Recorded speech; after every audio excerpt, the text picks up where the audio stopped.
Por favor, empezaremos, por favor. Bueno, doctor, compañero, buenas noches. Continuando con nuestra exposición, vamos a mencionar algunas de las maniobras que van a contribuir para el examen físico. Para ello, mencionamos lo que vendría a ser la maniobra del talón, en el cual se va a poner de pie el paciente, comienza a ponerse de puntillas y luego deja caer todo su peso sobre los talones. Si es que va a generar dolor en los pacientes, nos va a dar indicaciones de un dolor vertebral localizado. De la misma manera, nos podría estar dando una señal de metástasis, meloma, espondilitis o quizá una fractura por osteoporosis. Otro tipo de maniobra vendría a ser la maniobra de Bayer, en el cual el paciente se pone de pie, las piernas se van a poner separadas y comienza a elevar los brazos hacia adelante. En caso de que sea positivo, va a aparecer dolor a nivel vertebral, pero esta maniobra de Bayer, de la misma manera, nos indica, Suros, que no es tan recomendable porque si es que suele ser negativo ante el dolor, no nos podría como tal descartar alguna patología. Otro tipo de prueba vendría a ser la prueba de Soto-Hall, la cual podemos ver en la imagen de abajo, en el cual el paciente se encuentra de cúbito supino y comienza a levantar la cabeza hasta acercarla al esternón. En este caso, el examinador va a contribuir apoyando la cabeza hacia la parte anterior y va a generar con la otra mano presión sobre el esternón. En caso de que sea positivo, va a aparecer dolor en la columna vertebral a nivel dorsal o cervical, que es lo que nos indicaría sobre todo una enfermedad vertebral, especialmente una tensión a nivel de los ligamentos interespinosos.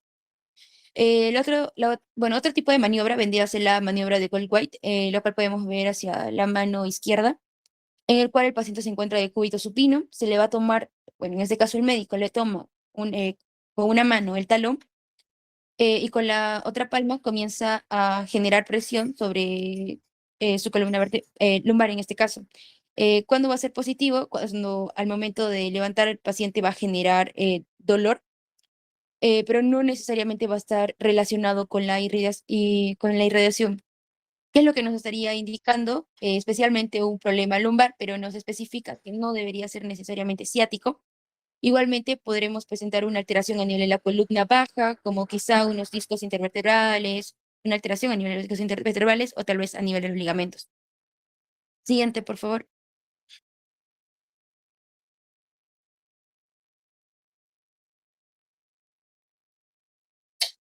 Bien, otra maniobra que hemos mencionado también anteriormente en la exposición vendría a ser la maniobra de Chover, para lo cual el paciente se encuentra de pie, se encuentra recto.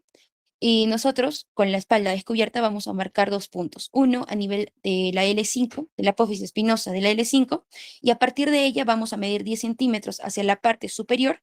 Y después de esto vamos a pedir al paciente que comience a flexionarse hacia adelante como si estuviera intentando tocarse los pies. ¿Qué es lo que sucede? En una persona sana, los 10 centímetros deberían aumentar hasta 14, aproximadamente unos 4 centímetros en el momento de la flexión del paciente. Pero ¿qué pasa si se estira menos de 4 centímetros? Estaríamos hablando de una limitación a nivel de la flexión lumbar. Otra maniobra que nos menciona Suros, en este caso vendría a ser la maniobra de Knapziger, en el cual el paciente, bueno, el médico va a intentar aumentar la presión del líquido cefalorraquídeo en el paciente de dos formas. Menciona en este caso que podría ser colocando el manguito de tensiómetro a nivel del cuello o ejerciendo presión a nivel de las venas yugulares con los dedos. Si es que va a comenzar a generar dolor en el paciente, se podría sospechar más que todo de una radiculopatía, ¿no? Una compresión a nivel de las raíces nerviosas. Otros dos signos, los cuales también nos especifica, vendría a ser el signo de la moneda o del juguete y el signo de Lorenz, en este caso para adultos. Para los niños, este signo de la moneda o juguete, nosotros le pedimos a los niños que levanten un juguete o una moneda del sueño. ¿Qué es lo que sucede? Que si los niños van a flexionar la columna, vendría a ser ¿no? lo normal, pero ¿qué es lo que sucede? Que si es que llegan a flexionar la columna y aparte las rodillas, posiblemente estemos frente a una rigidez lumbar, lo cual no es tan específico, pero de todas maneras lo mencionamos. El signo de Lorenz, en este caso para adultos, también de la misma manera se le pide a los adultos doblar las rodillas para agacharse. Bueno, en este caso le pedimos que se agachen, pero si es que llegan a doblar las rodillas, podría mencionarnos dos cosas, ¿no? Uno que podría existir, que existe una fijación a nivel articular real, podría ser a nivel que estemos presentando una rigidez lumbar, o podría ser una precaución voluntaria, ¿no? Y en este caso menciona que en algunos trabajos, ¿no? En algunas fábricas se les pide o se les enseña a los trabajadores esta técnica, ¿no? De que quizás flexionen las rodillas para evitar un tipo de lumbar. Como lo vuelvo a mencionar, el signo de la moneda y el signo de Lores no suelen ser tan específicos, pero de todas maneras lo hemos mencionado, puesto que lo encontramos en el libro. Siguiente.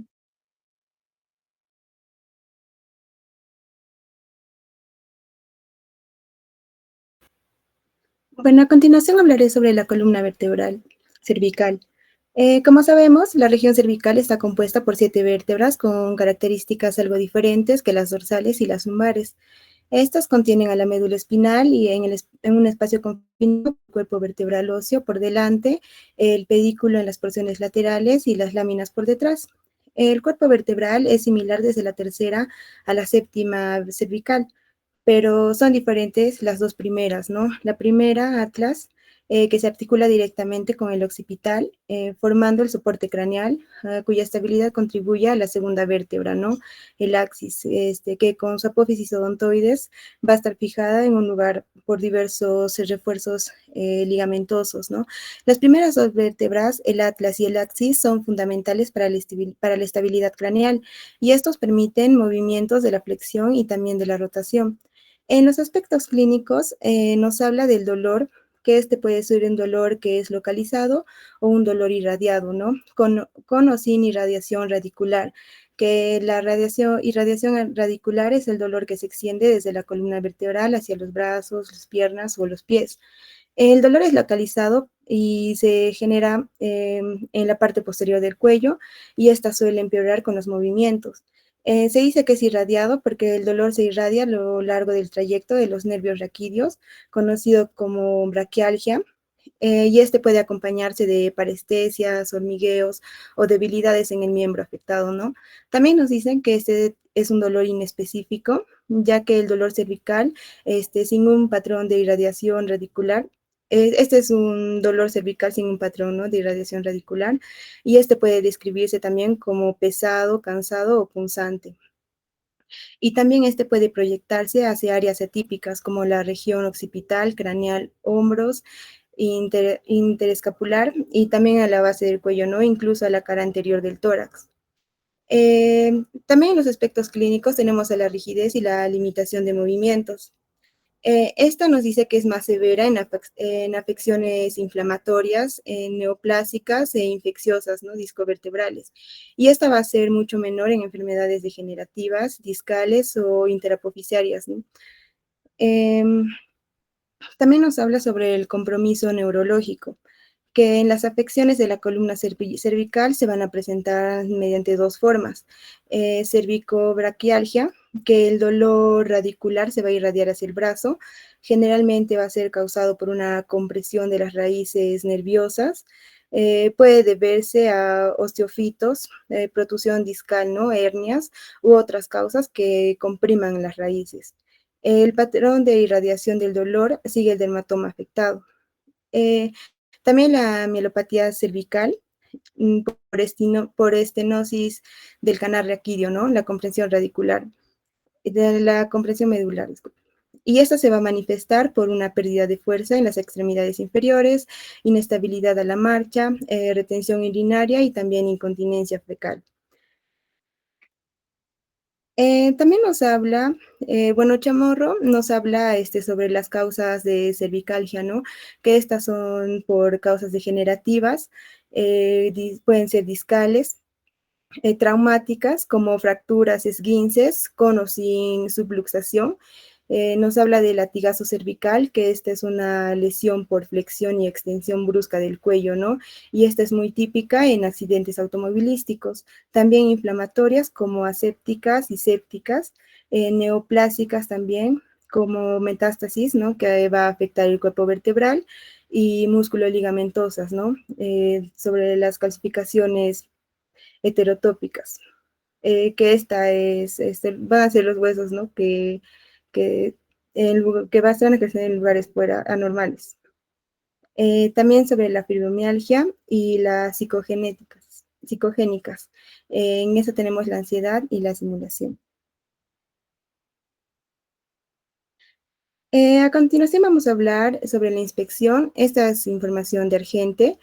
Y bueno, primero nos vamos a colocar enfrente del paciente en una posición anatómica habitual y en primer lugar vamos a realizar una observación general de la superficie externa del cuello en la que podemos apreciar la coloración de la piel, la simetría bilateral de los músculos, esternocleidomastoideo y trapecio, y se va a comprobar primero la alineación correcta en los planos sagital y transversal.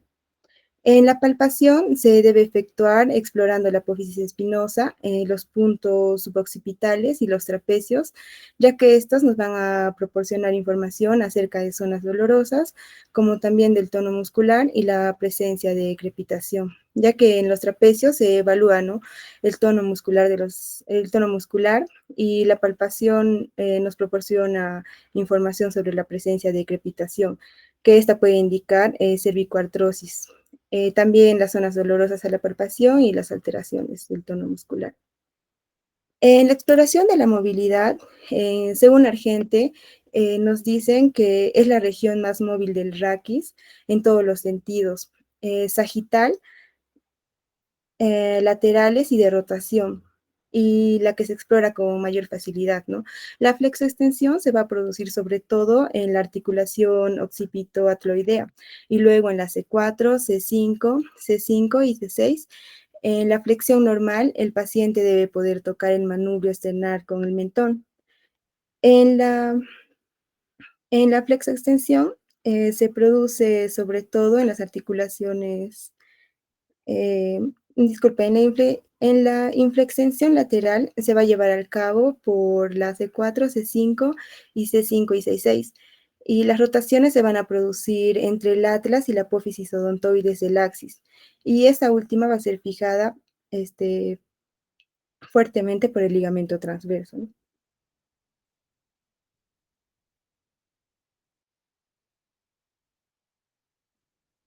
Eh, Hablando un poco más de la exploración de la movilidad, según Suros nos dice que la movilidad cervical se explora con el enfermo que tiene que estar sentado en la mesa de exploración con las piernas colgando y los movimientos básicos, ¿no?, que son la flexión, extensión, rotaciones e inclinaciones laterales. La capacidad de movimiento de la columna cervical es muy amplia en todos los sentidos. Suros nos dice que en la flexión normal el paciente debe tocar, ¿no?, con el mentón el manubrio external, con la boca cerrada. Y para explorar la extensión normal, se le indica al paciente que debe alejar el mentón de la horquilla external y la distancia normal debe superar los 18 centímetros, o bien la frente y la nariz deben quedar en un plano que sea horizontal, ¿no? Y se utiliza también un bajalenguas o una hoja de papel y estas deben de quedar en posición horizontal. También nos dicen que en las rotaciones normales, el paciente puede ver por encima de sus hombros, supera los 60%, el 60, perdón, supera los 60 grados, es decir, el plano sagital de la cabeza tiene que coincidir con el plano transversal del tronco. Con un aumento de la edad, este movimiento va a disminuir, ¿no? Y se puede considerar normal las rotaciones a mayores de 60 grados. En las inflexiones laterales, las inclinaciones laterales se van a llevar al cabo pidiendo al enfermo que dirija su oreja eh, hacia el hombro, ¿no? Y que sea de un lado al otro, vigilando que el hombro no se eleve, ¿no? Normalmente este movimiento va a alcanzar los 30 a 45 grados, medidos por el ángulo en el plano sagital de la cabeza y del tronco. Este movimiento se tiene que repetir todos los segmentos. Ahora hablaré sobre las particularidades de la región cervical. Como podemos observar en la imagen, que está señalado con la flechita, vemos la proyección antero-posterior, que esta debe hacerse con el rayo principal dirigido hacia atrás y ligeramente hacia arriba, ¿no?, con una inclinación cuadrocraneal de 15 a 20 grados aproximadamente, y esto nos va a permitir visualizar bien los cuerpos y los espacios discales de C3 a C7. En la columna cervical también podemos observar la apófisis unciformes, ¿no?, que son pequeñas prominencias verticales situadas en los extremos de las plataformas superiores. Corresponden a pequeñas depresiones en los ángulos inferiores de los cuerpos vertebrales superiores, y la apófisis y apófisis espinosas bífidas, ¿no? Que estas se refieren a las apófisis espinosas que van a presentar una división, una hendidura en la parte superior. Y a cada lado de los cuerpos y espacios discales podemos observar una sombra vertical ancha de bordes ondulados, que esta corresponde a la superposición de las masas laterales. Y como podemos observar en la otra imagen, en la proyección lateral, bueno, en la columna vertebral, en la proyección lateral se puede identificar la sombra del arco anterior del atlas, la apófisis odontoides, el espacio correspondiente a la articulación atlantoaxoidea, que esta es menos de 2 milímetros de amplitud, y el arco posterior del atlas.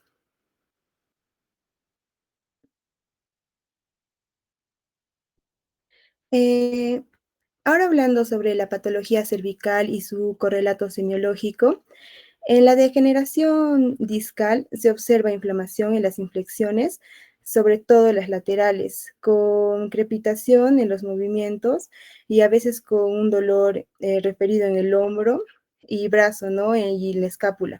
Y esto generalmente se va a presentar en 30% de los pacientes. En el compromiso radicular, radiculitis, provoca un dolor cervical que con los movimientos se va a irradiar hacia el hombro, el brazo e incluso la mano, junto con la aparición de parestesias.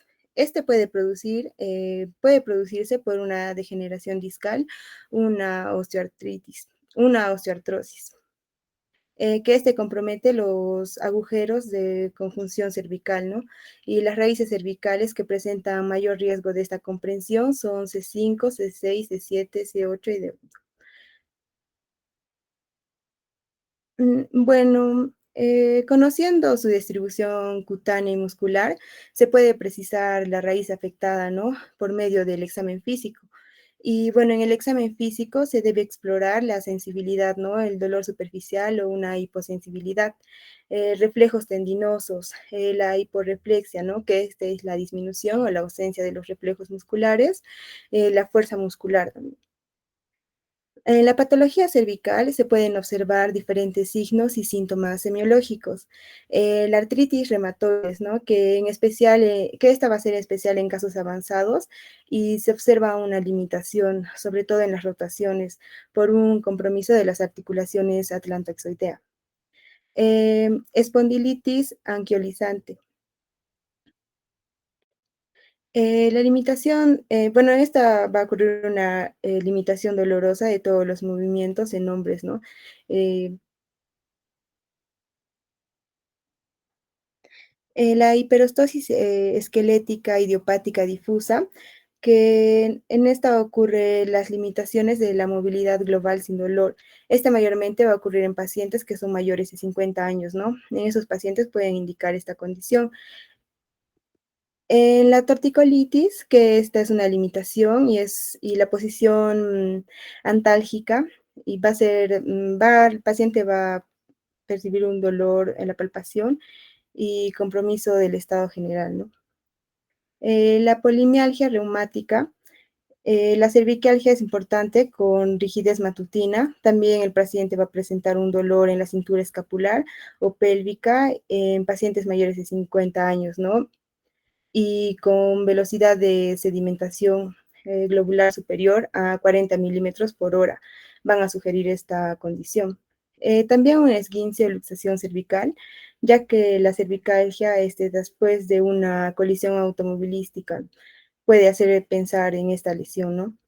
En la fibromialgia, el dolor en los puntos gatillo en la región posterior del cuello y también los trapecios va a sugerir, ¿no? Esta patología.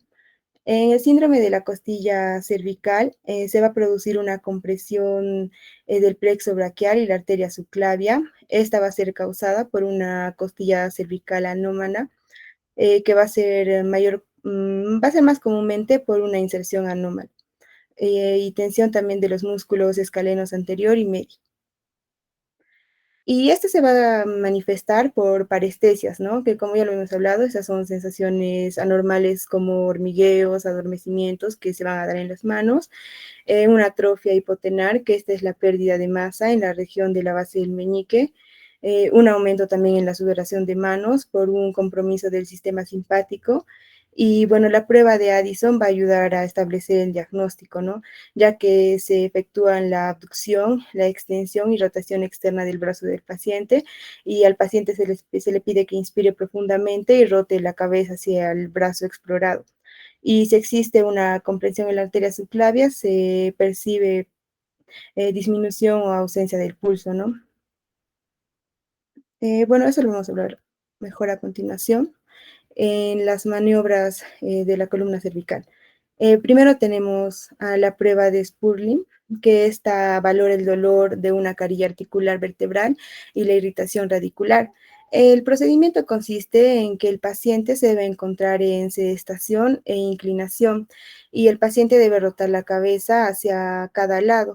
Eh, el clínico que se va a encontrar detrás del enfermo debe colocar una mano encima de la cabeza del paciente y con la otra debe generar un ligero golpe sobre ella, y si el paciente tolera el golpe inicial, se procede a repetir la prueba, ¿no? Con la columna vertebral cervical en extensión.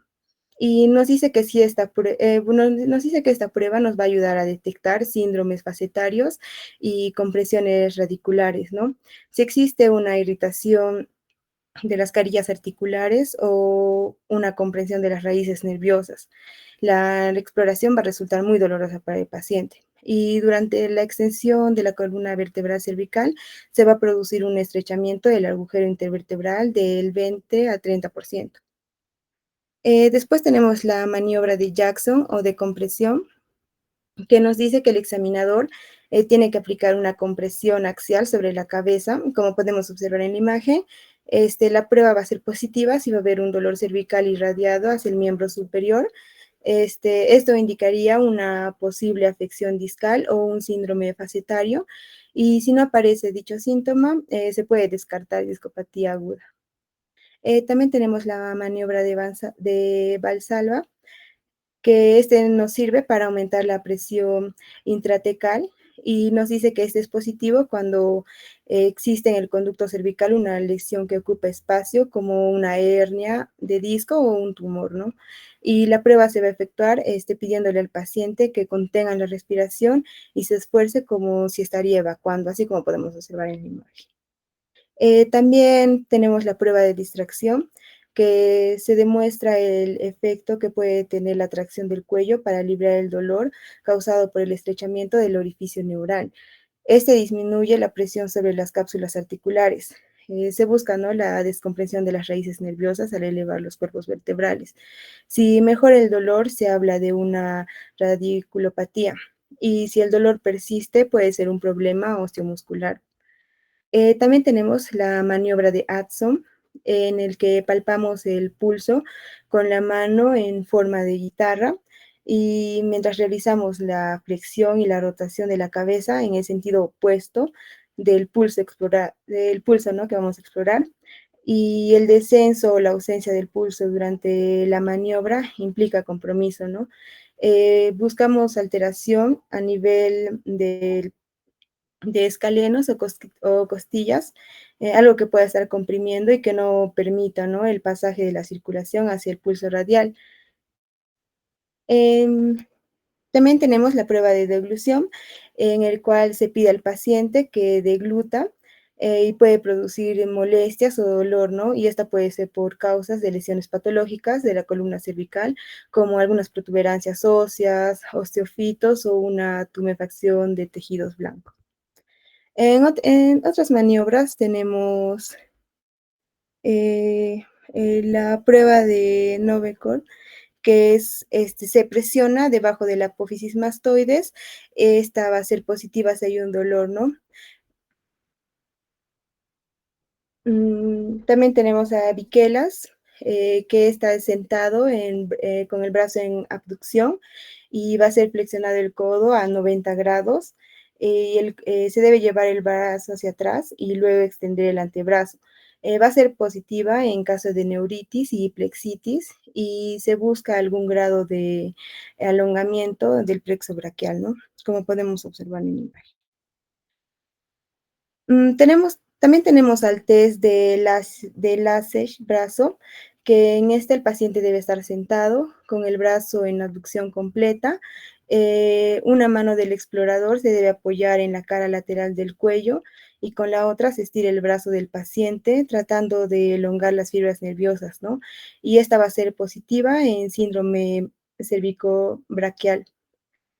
También tenemos la maniobra de Neri, en el cual el paciente debe estar sentado en la camilla con las rodillas en 90 grados. El paciente realiza la flexión de todo el raquis, cervical, dorsal y lumbar, y también le solicitamos una extensión activa de las rodillas. Y el test va a ser positivo si la maniobra diferenciadora va a aumentar, ¿no?, el dolor. Y también tenemos a la prueba de Knapp-Seeger-Jones, en el cual consiste en comprimir la vena yugular, y esta es positiva si va a haber un dolor intenso lumbar, ¿no?, por una compresión radicular. Eso sería todo.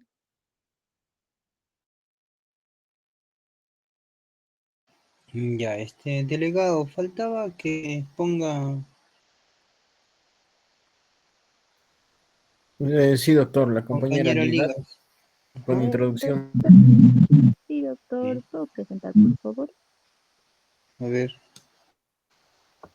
¿Qué una vez? Ya, doctor, muchas gracias.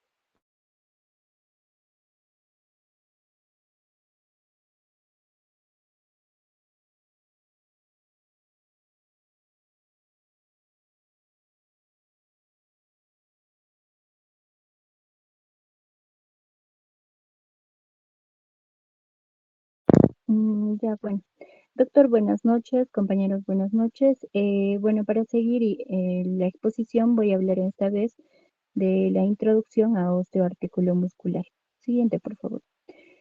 Para poder hablar de este tema, tenemos que tomar en cuenta, primero, vamos a realizar una anamnesis a nuestro paciente. Desde una primera impresión, ver cómo entra a nuestro consultorio y desde ahí iniciar un buen conversatorio para así poder desarrollar y tener todas las preguntas detalladas y o poder llegar a un diagnóstico. En este caso, como sabemos, la anamnesis va a constar primero de que nuestro paciente, en este caso la mayoría de veces adulto mayor, que nos pueda contar todas las molestias que pueda presentar. Generalmente, hablando de lo que es la semiología o la amnesis refiriéndonos a osteoartículo muscular, siempre nos va a llegar como el paciente presentándonos o diciéndonos que tiene dolor. Y en este caso vamos a tomar en cuenta lo que es el dolor musculoesquelético. Algo importante que también se tiene que recabar en este tipo de anamnesis es preguntar a nuestro paciente qué tipo de dolor presenta, cómo es, qué características va a tener, si este va a ser, si se va a irradiar, y todas estas características van a ser muy importantes que la vamos a ver más adelante. En este caso, hablando netamente del dolor musculoesquelético, el paciente generalmente nos va a decir, ¿no?, que este tipo de dolor va a ser profundo, puede ser un dolor sordo, puede ser un dolor difuso y referido, ¿no? Siguiente, por favor. Ahora, algo muy importante que debemos tomar en cuenta es que debemos realizar una anamnesis ordenada, minuciosa y sobre todo orientándonos hacia el dolor y las características que éste va a tener. Por lo tanto, vamos a tomar en cuenta todas estas preguntas. Primero, vamos a preguntar a nuestro paciente dónde se presenta el dolor. En este caso, puede decirnos el paciente, ¿no?, que el dolor puede ser de una forma general, no es localizado, no tiene un punto exacto. Entonces, de esta forma nosotros tenemos que indagar y preguntar mucho más y poder orientar hacia qué parte específicamente puede estar generando este dolor. Como segunda pregunta tenemos dónde se presenta. En este caso es muy importante también preguntar en qué horario, ¿no? Como segunda pregunta, ¿cuándo se presenta? Puede presentarse en la mañana, en la tarde, en la noche. Es importante también que se le pregunte esto al paciente. Un ejemplo que podemos tener en esta segunda pregunta es, algunos pacientes dicen, ¿no?, que el dolor se aumenta en el día. Entonces podemos tener una orientación más o menos a que puede ser una artrosis. Ahora, si el dolor se va a presentar de noche, también podemos tener una referencia de que puede ser una artritis. Entonces, de esta forma nos va a ayudar a orientarnos.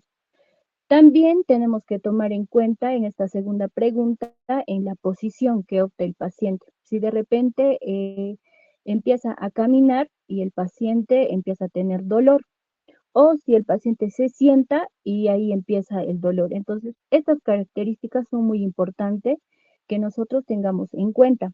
Adicional a este, también tenemos que preguntar sobre el movimiento. Si de repente se empieza a girar o de repente se levanta o cualquier movimiento inicia o termina el dolor, esas características son muy importantes. Como tercera pregunta tenemos cómo empezó.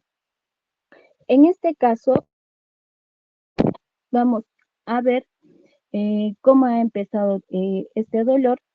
De repente es de un momento a otro, ha empezado en horas o de repente es lento, ha tenido mayor duración, es aguda o subaguda en este caso.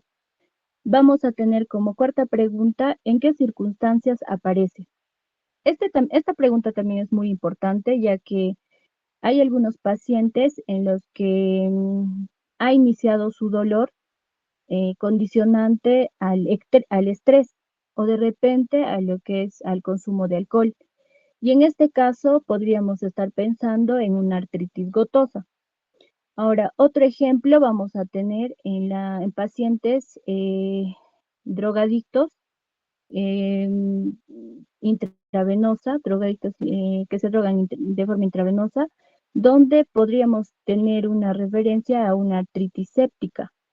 Y también vamos a tener como otro ejemplo a pacientes con promiscuidad o pacientes homosexuales, donde vamos a tener una orientación hacia la artritis asociada a lo que es el VIH.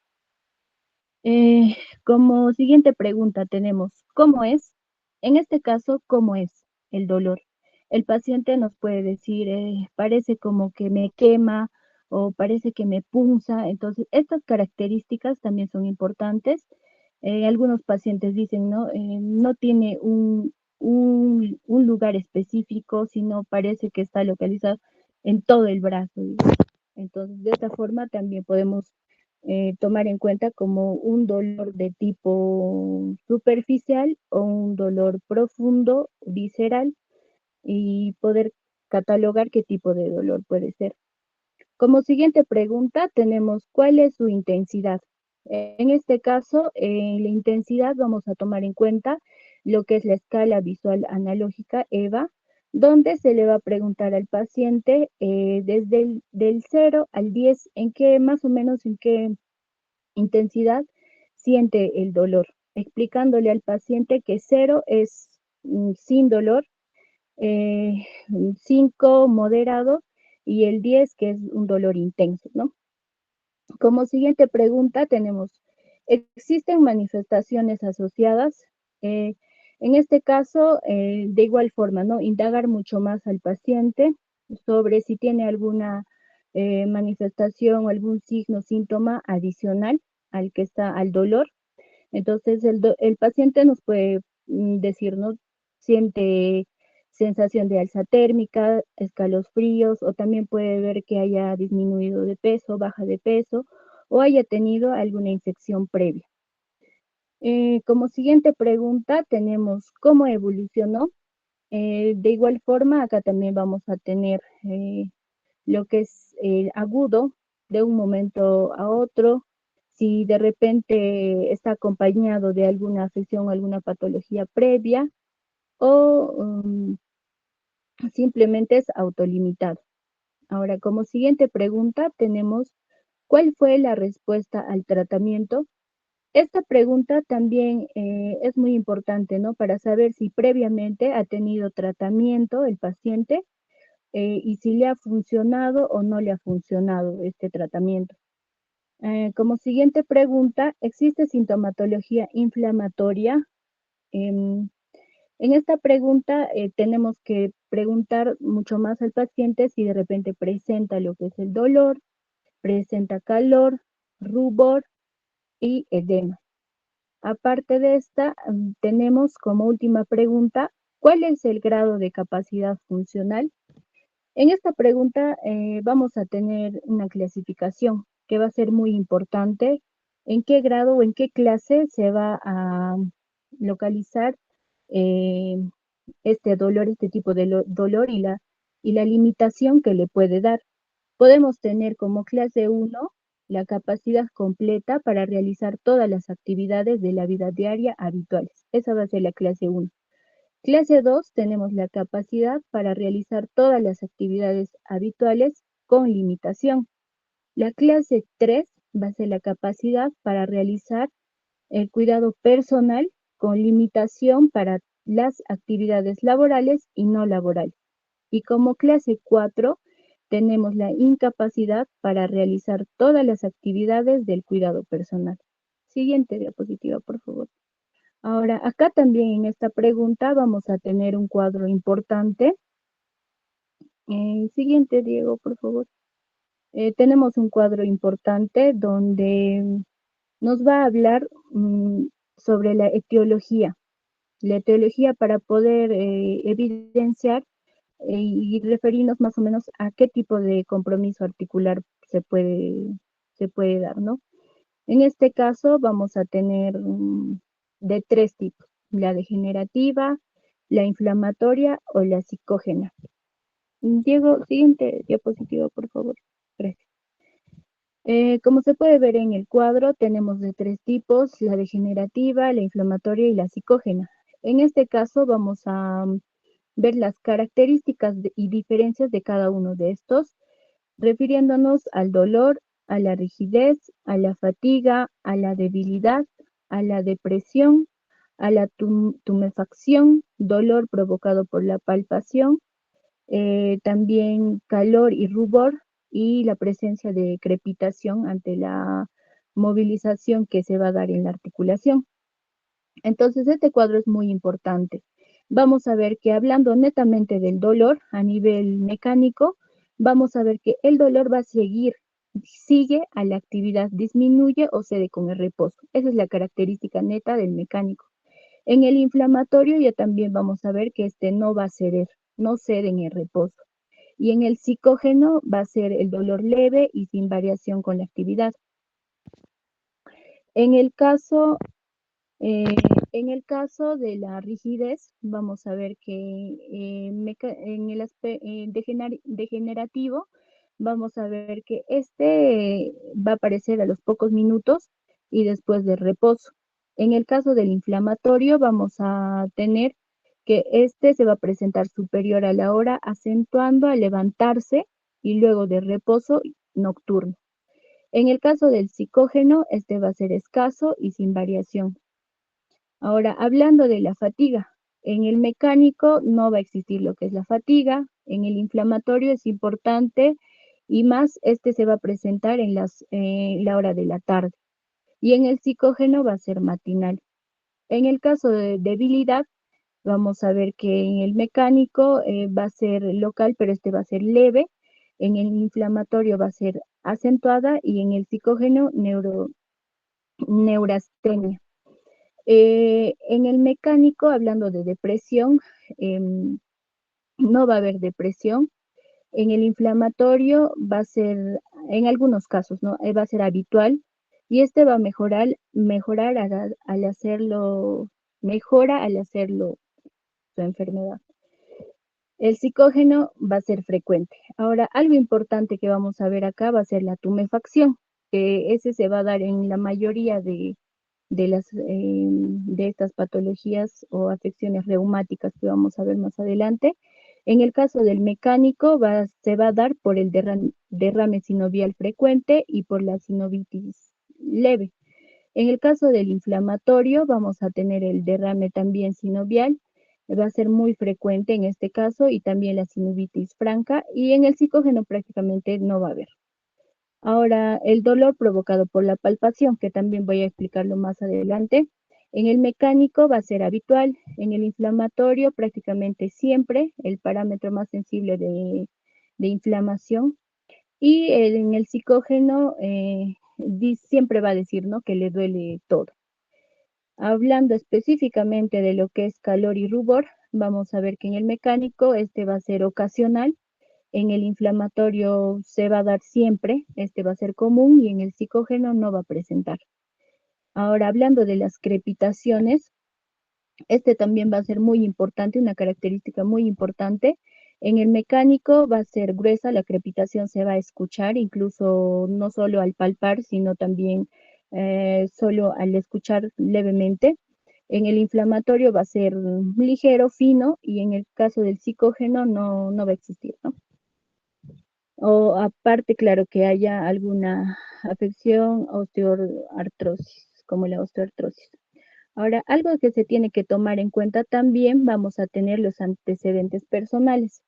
En este caso, nosotros tenemos que indagar bastante en estos pacientes, ya que puede ser que algún familiar haya tenido alguna de estas afecciones o alguna artropatía. Es muy importante, pero también algo importante que se tiene que tomar, en antecedentes personales es que si el paciente anteriormente ha tenido esta patología, el tratamiento no le hizo efecto y o si de repente ha tenido gastritis o úlcera. ¿Por qué? Porque generalmente el tratamiento que se va a tener en pacientes con artropatía van a ser algunos medicamentos que van a dañar en lo que es la mucosa gástrica y estos van a condicionar a presencia de gastritis o incluso a una úlcera. Por eso es importante indagar. Ahora, en lo que es hablando de profesión o actividad, Diego, se ha retrocedido la diapositiva, por favor. Gracias. En cuanto a lo que es la profesión o actividad, acá vamos a tener estas patologías reumáticas que van a ser muy importantes y muy llamativas, como podemos tener al jugador de tenis o epicondilitis o también denominado codo de tenista. En este caso, como se puede ver en la imagen, vamos a ver que esta afección va a estar relacionada al hueso húmero, pero específicamente hablando del epicóndilo externo. ¿Por qué? Esto se va a dar porque justamente por los movimientos que hace el jugador, el tenista, ¿no?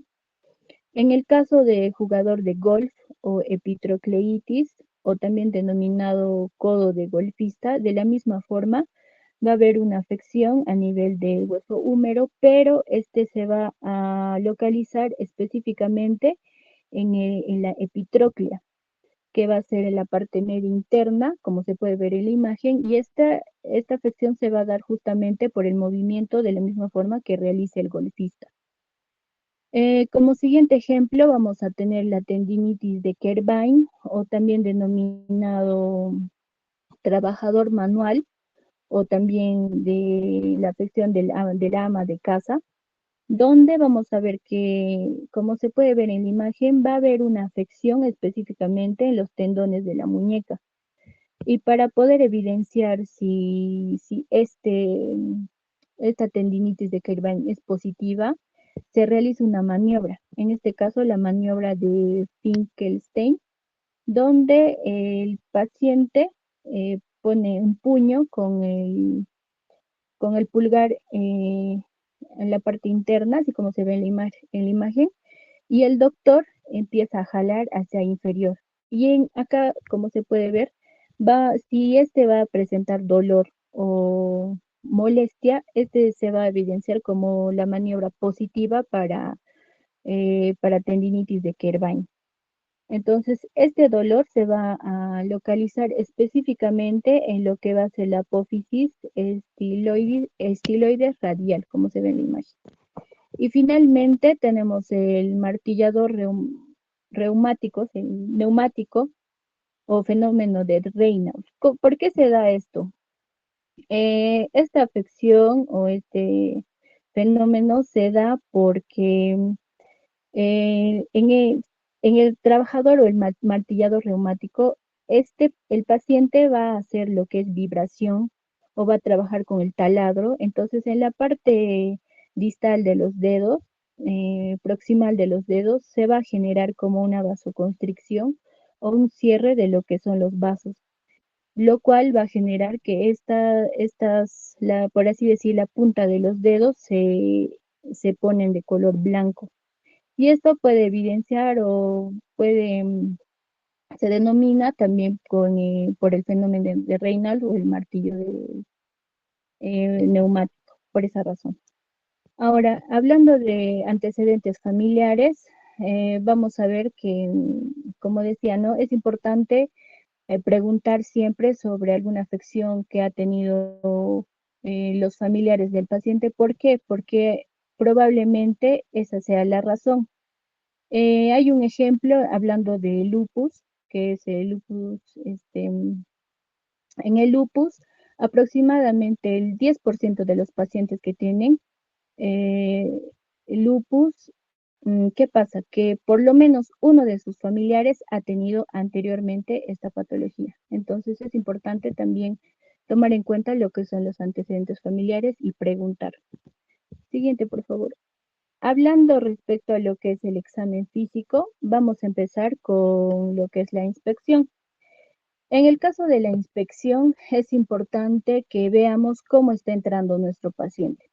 Si tiene molestias, dolor al empezar la marcha, el rostro, la facies, cómo están las manos, los gestos que va a tener nuestro paciente. Entonces, algo importante que se ve en la mayoría de los pacientes es primero la escasa mímica que tiene.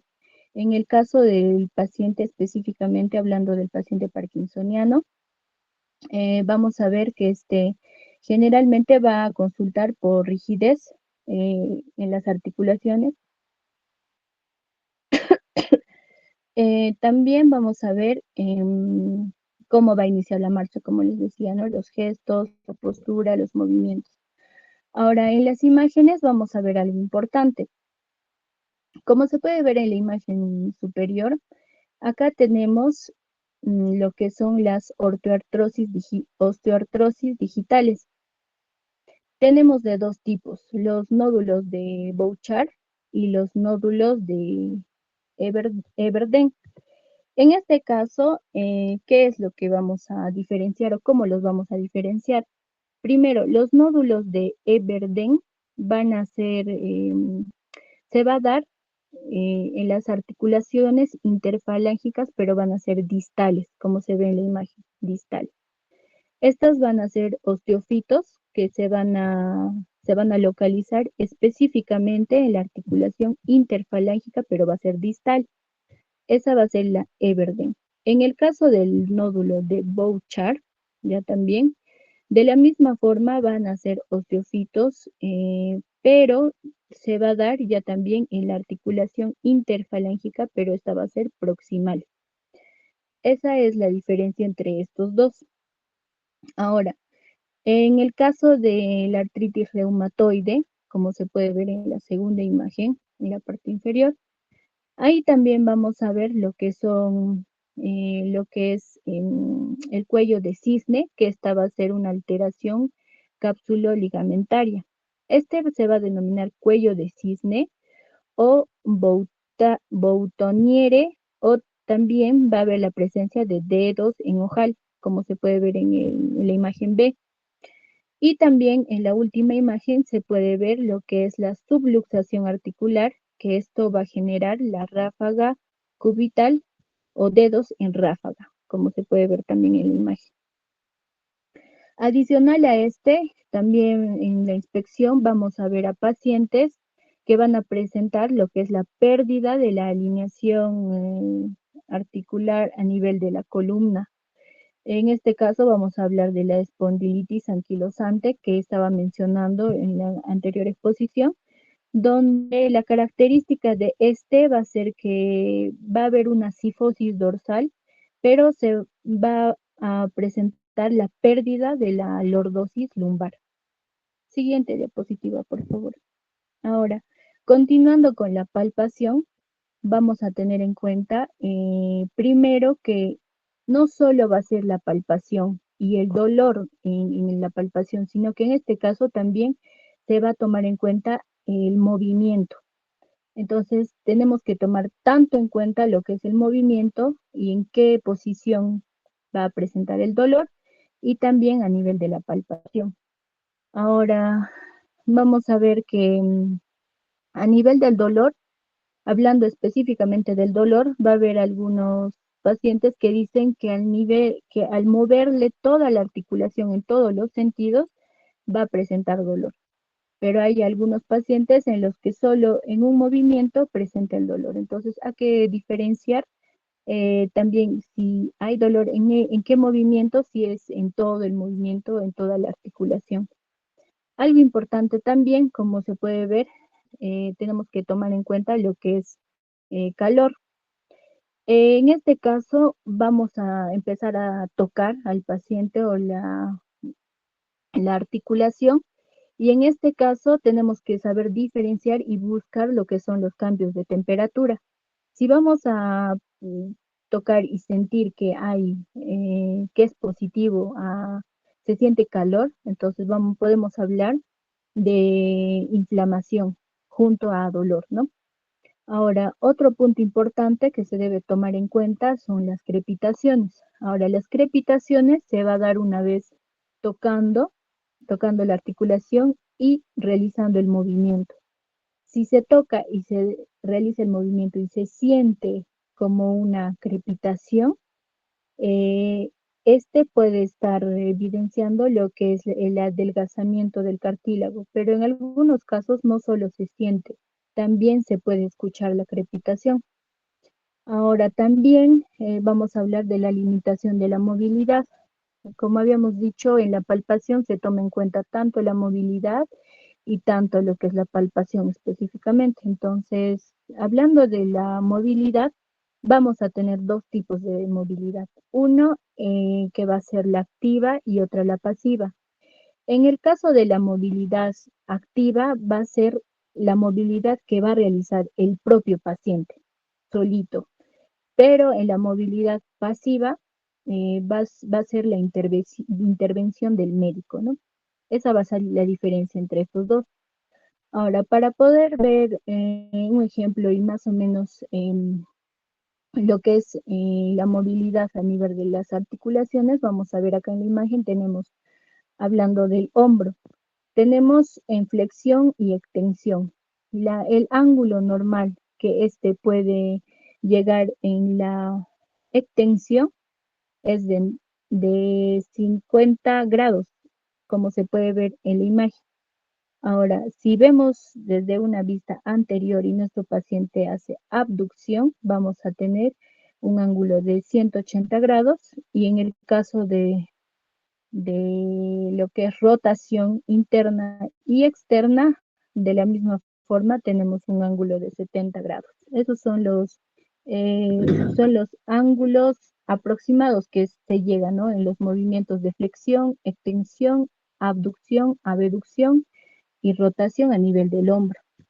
Siguiente diapositiva, por favor. Ahora, hablando del codo, de la misma forma, tenemos lo que es la flexión, que es de 160 grados, y la extensión en 0. De la misma forma, en la muñeca también tenemos la flexión en 90 grados y la extensión de 70 grados. Ahora, en la cadera también tenemos lo que es la flexión en 90 grados y extensión en 0. Tenemos también en la rodilla en flexión, que es de 135 grados, y hablando, y acá también tenemos un ejemplo a nivel de la abducción, que es de 15 grados, y la aducción en 45 grados. Siguiente, por favor. Bueno, ahora vamos a pasar a hablar sobre el sistema osteoarticular de cabeza.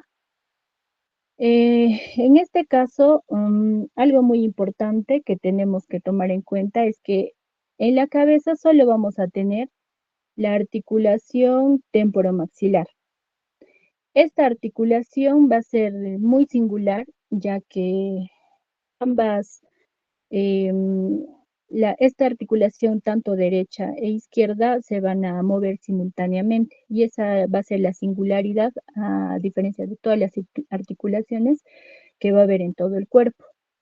Se toma en cuenta lo que es este tipo de articulación para poder evidenciar que tiene dos tipos de movimientos. Van a ser esta articulación temporomaxilar va a tener el movimiento de rotación y de traslación y por lo tanto se va a denominar una articulación gingival-moartroidal. Ahora, aquí nosotros vamos a evaluar lo que es la apertura, los movimientos hacia atrás, hacia adelante y también el cierre. En la apertura vamos a ver que se va a iniciar con los músculos supraioideos. Hablando de la abertura, también se debe tomar en cuenta que la abertura normal, la distancia, es de 25 milímetros. Si este va a pasar, va a ser mayor, que es un rango aproximado.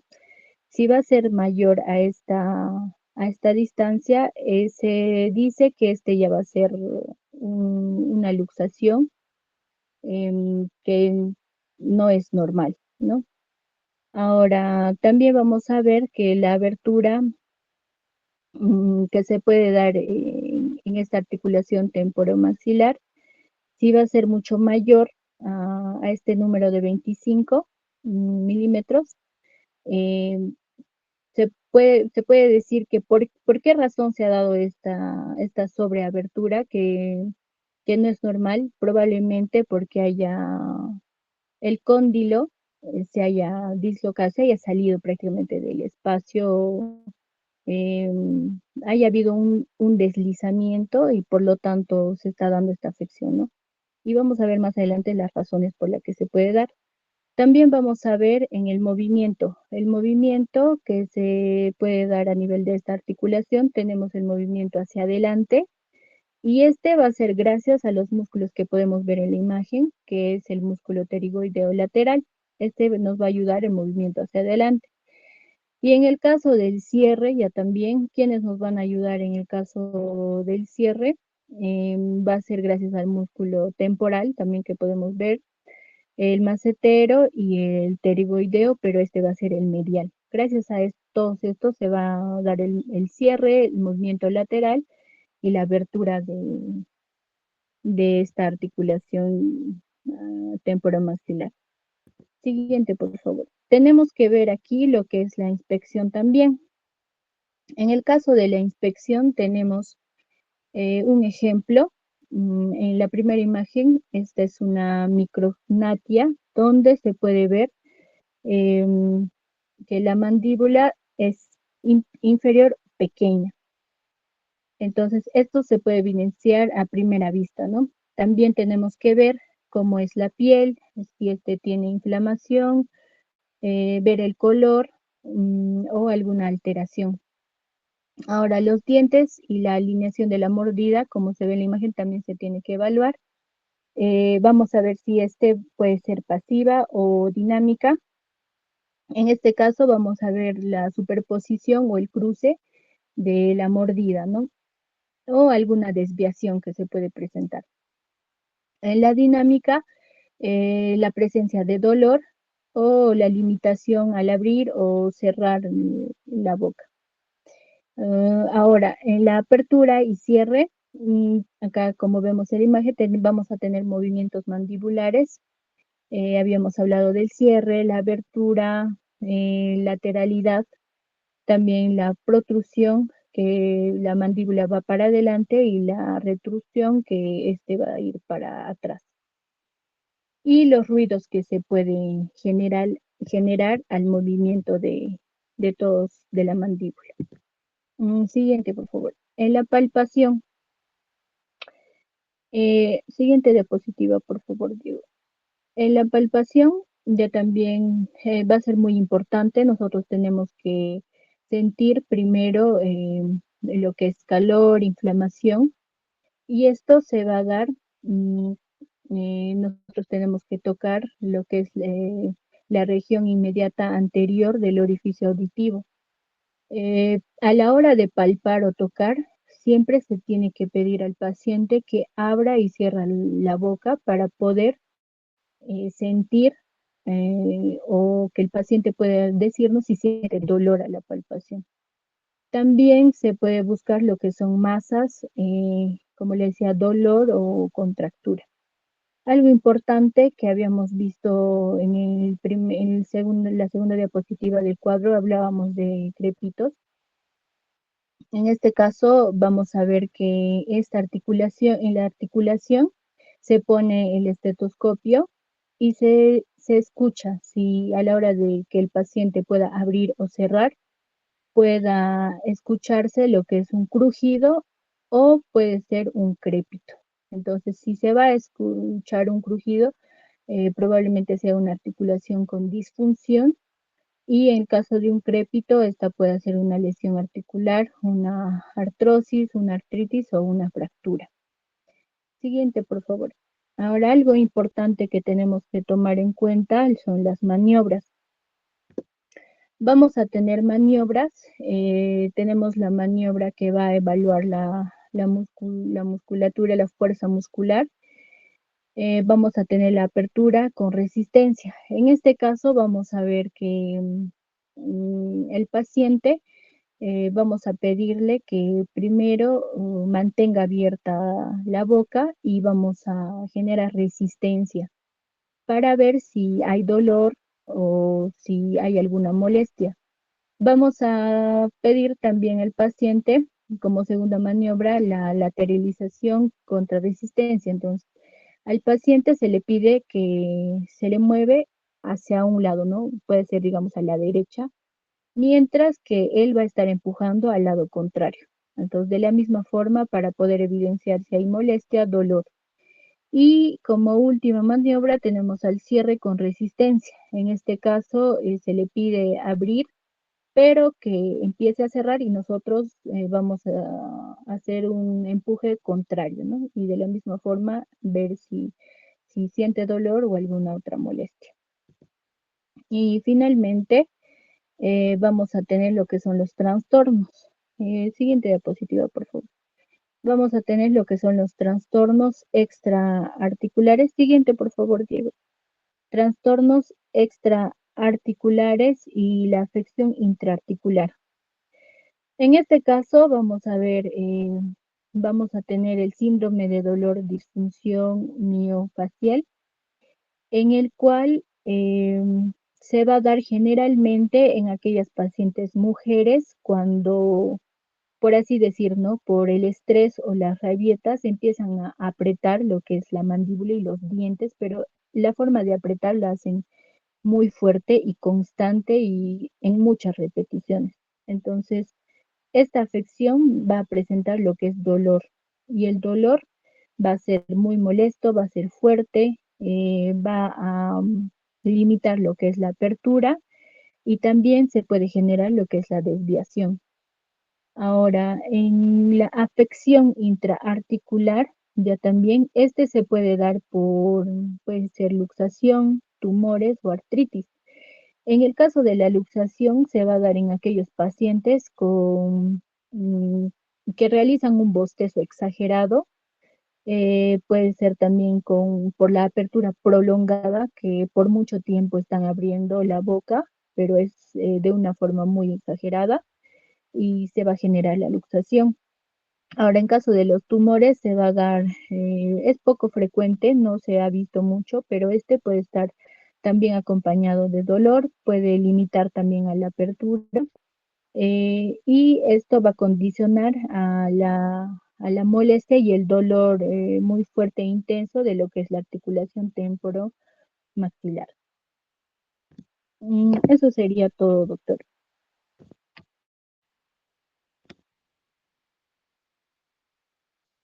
Ya, muy bien. ¿Qué más tenemos, delegado? ¿Quién continúa? Doctor, luego continúa la exposición de Kreisel y Brenda. Ya, Eh, bien. Que presente. Doctor, buenas noches. Ya presento. Ya.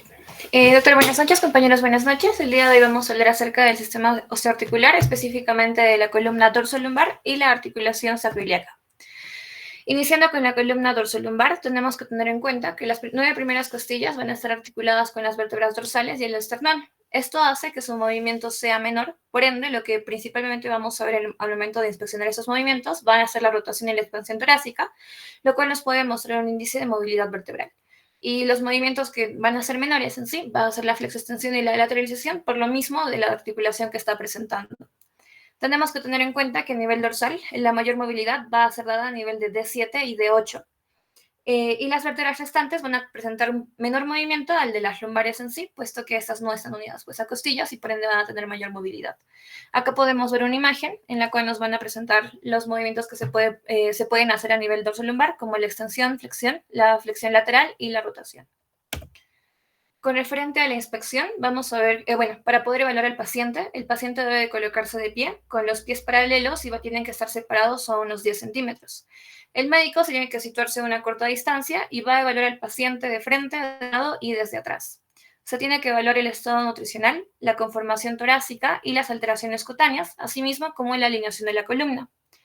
Con referente con las alteraciones cutáneas, tenemos dos en específico que son importantes para hablar: la neurofibromatosis y la hipertricosis localizada. La neurofibromatosis se refiere a tumores pedunculados, los cuales van a estar relacionados principalmente con una enfermedad genética que van a hacer que se formen tumores en los nervios, los cuales también pueden hacer metástasis con las vértebras.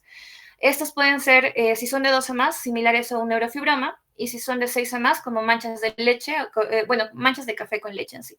Están relacionados con una cifoscoliosis, por lo mismo que les comenté anteriormente, que estos pueden hacer metástasis hasta las vértebras en sí, y van a generar una erosión de los agujeros intervertebrales también. Con referente a la hipertricosis localizada, esta es la presencia de vello en una zona localizada, en este caso sería la zona lumbar, en la cual nos puede dar una presunción a una espina bífida. Asimismo, también podemos sospechar de una espina bífida si encontramos una almohadilla de grasa en la región lumbar. La espina bífida es la falta de cierre del arco posterior a nivel de L5 y S1. En esta imagen podemos ver que sería a nivel de S1. Ahora, en las alteraciones en la alineación de la columna tenemos a la escoliosis, que sería una desviación lateral de la columna dorsal en un plano frontal.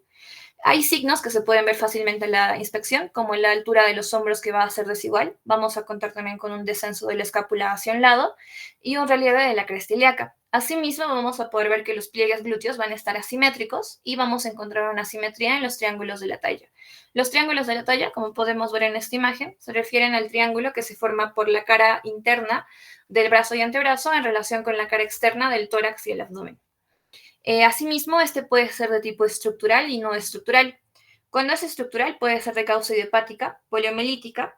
La poliomielitis como tal es una enfermedad viral, la cual puede dejar secuelas como la debilidad muscular en ciertas partes del cuerpo, lo cual va a generar en este caso esta escoliosis. Y la de no estructural puede ser por una antálgica o postural o compensadora. La antálgica se va a dar por una patología discal y la postural o compensadora por un acortamiento del miembro inferior. Tenemos que tener en cuenta que si el paciente al sentarse la curvatura normal desaparece, estaremos hablando de una escoliosis móvil o secundaria por un acortamiento inferior. Y si esta persiste, sería por una escoliosis estructural. Asimismo, podemos verla mucho mejor con la maniobra de Adams, en la cual el paciente se va a inclinar hacia adelante como si fuera a tocarse los dedos de los pies, en la cual podemos presenciar mejor esta escoliosis en sí. Siguiendo con la cifosis, estas son alteraciones en la alineación en el plano sagital de la columna. Puede ser de tipo armónica o angular. Cuando es armónica, hay un aumento en la curvatura regular. Vamos a ver que la vértebra va a formar un vértice en la cifosis. Puede ser de causa senil, por una espondilitis anquilosante o por una enfermedad de Schumann, que justo vemos en esta imagen. Y también tenemos a la cifosis angular, en la cual vamos a encontrar una prominencia anormal, con una apófisis espinosa o ojiva en sí. Esta puede ser por una fractura, por una tuberculosis vertebral o por una anomalía vertebral congénita. Al igual que en la escoliosis, también puede ser de tipo estructural y no estructural. Estructural, como ya vimos, idiopática poliomielítica congénita, y la de no estructural puede ser por una posición antálgica o postural o compensadora por acortamiento del miembro inferior. Ahora, la lordosis es una curvatura lumbar aumentada por un incremento de la curvatura torácica o a cadera sin flexión. Este es normalmente aumentado en mujeres, pero también podemos ver una disminución del mismo por un prolapso distal, una espondilitis anquilosante, una espondiloartrosis y una espondilodiscistitis. Podemos verla mucho mejor con la maniobra de Thomas, en la cual vamos a ver si esta es positiva en sí, indica que los flexores de la cadera van a estar acortados. Lo cual nos va a indicar a su vez una limitación de la extensión y una afectación en la postura y marcha, lo cual va a generar un dolor lumbar en la cadera en el paciente. Lo que se hace es presionar la rodilla hacia el abdomen y tórax y mantener la otra pierna en extensión. Si la pierna en extensión mantiene esta posición, el paciente no estaría teniendo algún tipo de acortamiento. Sin embargo, si este presenta algún tipo de flexión, ya estaríamos hablando de un acortamiento en los flexores de la cadera. Ahora, podemos ver en esta imagen las diferentes alteraciones en la alineación de la columna para que se puedan guiar un poco mejor con lo referente hablado anteriormente. Con referente a la palpación, vamos a ver que se tiene que hacer una palpación a lo largo del raquis para poder detectar una hipersensibilidad, en la cual se va a evaluar la musculatura paravertebral para buscar algún tipo de contractura dolorosa refleja. Asimismo, también se tienen que revisar los puntos sacroiliacos. Estos van a ser dolorosos en la sacroilitis, lo cual nos puede indicar que hay un compromiso sinovial. En la espondilolistesis se va a palpar un escalón a nivel lumbosacro, a nivel del E5S1, un desplazamiento hacia adelante. Ahora, con referente a la movilidad, Suroso y Massey dividen la columna dorsolumbar en dos partes, la columna dorsal y la columna lumbar. La columna dorsal va a tener una movilidad en todos los sentidos. Sin embargo, esta va a ser mayor en el movimiento de rotación y va a ser menor en la flexión, extensión y en la flexión lateral. La rotación normal suele ser de 75 grados, la flexión lateral de 30 grados, la flexión como tal de 25 grados y la extensión de 15 grados. Para poder evaluar los movimientos de la columna dorsal, se pide al paciente que se siente y las manos se entrelacen a nivel cervical o de la nuca. Se van a coger ambos brazos y se hace que el paciente gire el tronco de un lado a otro. En la columna lumbar vamos a ver que hay una mayor movilidad en el último disco y por lo mismo este va a estar relacionado a alteraciones degenerativas. El menor movimiento se va a dar en la flexión lateral y el movimiento de rotación es poco acusado. Sin embargo, el mayor movimiento es en la flexión y en la extensión. El movimiento normal de rotación suele ser de 20 grados, en la flexión lateral de 25 grados, sin embargo acá también va a intervenir la articulación lumbosacra, en la flexión de 60 grados y en la extensión de 20 grados. Para poderlo evaluar va a ser similar a la maniobra de Adams, puesto que el paciente se pide que se pare de pie y de espaldas y va a intentar tocar el suelo con la punta de sus dedos. Ahora, Argente a su vez nos habla de la exploración de la movilidad, en la cual el paciente, como ya lo vimos anteriormente, tiene que estar sentado con las manos en la región cervical y los codos perpendiculares van a intentar acercarse al eje corporal en sí, para hacer el movimiento de rotación. Se tiene que medir también la expansión torácica y esta se hace midiendo la diferencia entre la inspiración máxima y la de reposo. Esta, si es menor a 2,5 centímetros, va a indicar una reducción, lo cual podría ser un indicio de una espondiloartriopatía, y se mide con una cinta métrica a nivel del cuarto espacio intercostal. Para poder guiarnos, en los varones se pone a nivel de la areola mamaria y en las mujeres entre los surcos submamarios. Con referente a la flexión, el paciente va a intentar tocar la punta de los pies sin flexionar las rodillas. Para este movimiento, la cadera aporta 60 grados del movimiento y vamos a ver que en la espondilitis la flexión puede parecer normal. Sin embargo, si el paciente presenta algún tipo de pérdida en la movilidad, vamos a ver que la lordosis, que normalmente se tiene que perder al momento de hacer esta flexión, va a seguir persistiendo. En la prueba de Schober, esta es útil para poder diagnosticar y hacer un seguimiento de espondilitis. Se tiene que marcar un punto a nivel del E5 y otro 10 centímetros arriba. El paciente también va a realizar esta flexión y la marca tiene que ser mayor a 3 centímetros. Si este es menor, nos podría orientar a una espondilitis. Con referente a la extensión, esta es de difícil evaluación, suele ser de 30 grados aproximadamente y va a presentar, al momento de hacer la extensión, podría estar relacionado a discopatías. En la lateralización, vamos a ver que la línea de la apófisis espinosa va a mostrar una curva regular de 40 a 50 grados. Acá no intervienen las caderas para poder estudiarla y vamos a ver que la limitación va a ser bastante evidente y temprana si estaríamos sospechando de una espondilitis. Entonces, como resumen, en la espondilitis todos los movimientos van a ser afectados. Sin embargo, en las lumbalgias o lumbociatalgias solo se va a afectar uno o dos movimientos. Para poder diferenciar una lumbalgia de una lumbociatalgia, la lumbalgia es un dolor como tal en la región lumbar, como su nombre lo indica, pero una lumbociatalgia es un dolor en la región lumbar, la cual va a irradiarse hacia el camino que haría el nervio ciático en sí. Ahora, con referente a maniobras, tenemos la maniobra de Goldthwait, en la cual esta va a ser sensible para lumbalgias. Se pide al paciente que se ponga en decúbito dorsal y se va a elevar una pierna con la otra pierna extendida.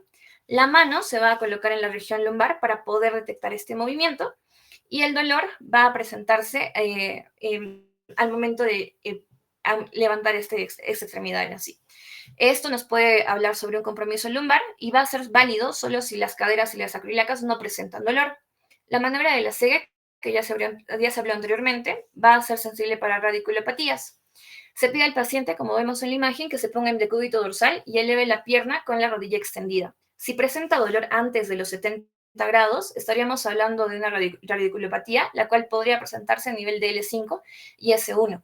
Sin embargo, si el dolor se presenta por encima de los 70 grados, ya estaríamos hablando de un dolor que se basa más en la cadera, en la articulación sacroiliaca o en la zona lumbosacra. Ahora, en la Sege posterior, se pide al paciente que se ponga en decúbito ventral y se va a extender el muslo con la rodilla flexionada. Este va a ser sensible para una radiculopatía a nivel de L4. Con referente a la maniobra de Bragart, vamos a ver que va a ser un reforzamiento de la Sege y acá vamos a bajar un poco la pierna, como ya vimos anteriormente, se extiende hasta 70 grados y se presenta dolor. Sin embargo, acá se baja ligeramente la pierna hasta que este dolor desaparezca y luego se va a generar una dorsiflexión forzada de este pie, lo cual nos va a reforzar este diagnóstico de radiculitis en sí. En la maniobra de Neri o Slump, esta va a tener una sensibilidad igual o mayor a la de la Sege. El paciente va a estar sentado y con las piernas colgando y se va a flexionar pasivamente el cuello hacia el pecho. Si aparece un dolor en la pierna en sí, eso nos puede dar un indicio de que hay una compresión a nivel de la raíz nerviosa lumbar. En una Neri reforzada es cuando el Neri anteriormente ya explicado sale negativo. Entonces se pide al paciente que en la misma posición eleve una pierna y si al flexionar el cuello aparece el dolor, esta prueba también sería positiva. Esta nos puede indicar una compresión radicular, la cual no se detectó normalmente en una Neri simple.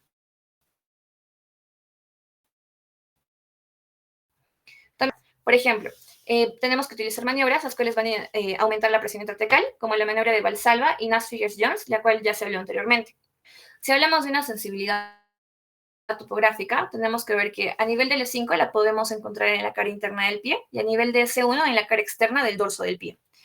Si queremos ver una alteración en la fuerza muscular, en L5 vamos a ver una debilidad en la dorsiflexión del hallux o antepié y a nivel de S1 una debilidad en la flexión plantar. En la marcha vamos a ver que si hay un compromiso de L5, el paciente va a presentar dolor al momento de caminar con los talones. Y si hay un compromiso de S1, el paciente va a presentar dolor al caminar con las puntas del pie. Asimismo, en los reflejos tendinosos, si hay una alteración de S1, va a haber una hiporreflexia o arreflexia, o sea, una disminución de los reflejos o una ausencia del mismo en la región aquiliana. Y si es a nivel de L3, va a haber una hiporreflexia o arreflexia a nivel patelar.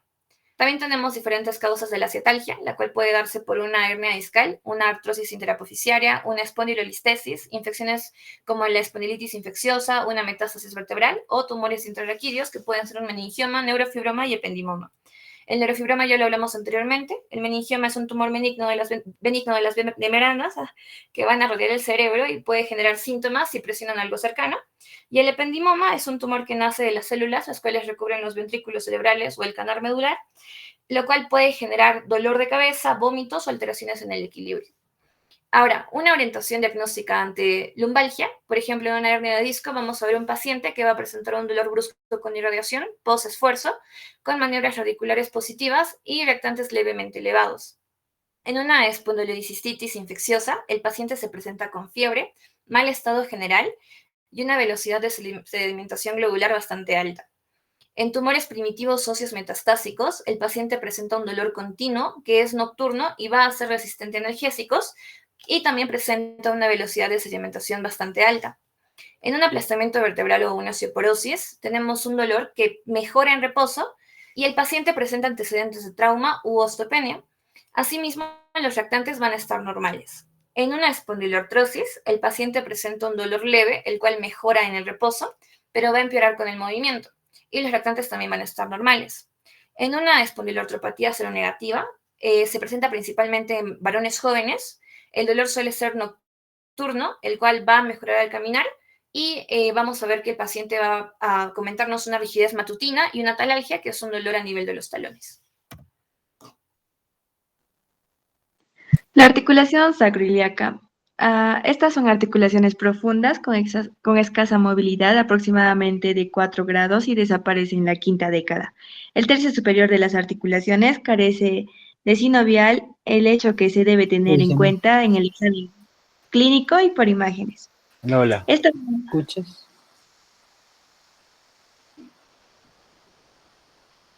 Y ahí nos vamos a quedar.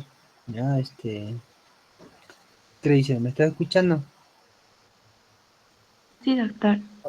Ya, vamos a continuar. Delegado, Joseph. Sí, doctor. Vea, ¿qué espacios más tenemos?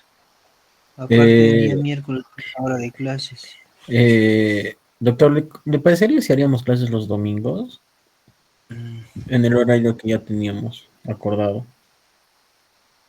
Ya, me avisas, pero... Ya, Ya, doctor. entonces nos vamos a quedar, ¿qué les iba a comentar? A ver, un momentito, voy a revisar, espérenme.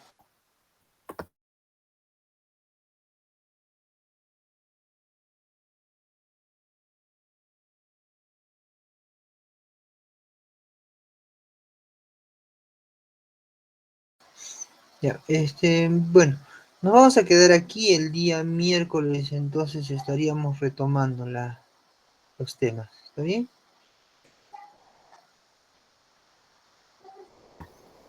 Está bien, doctor.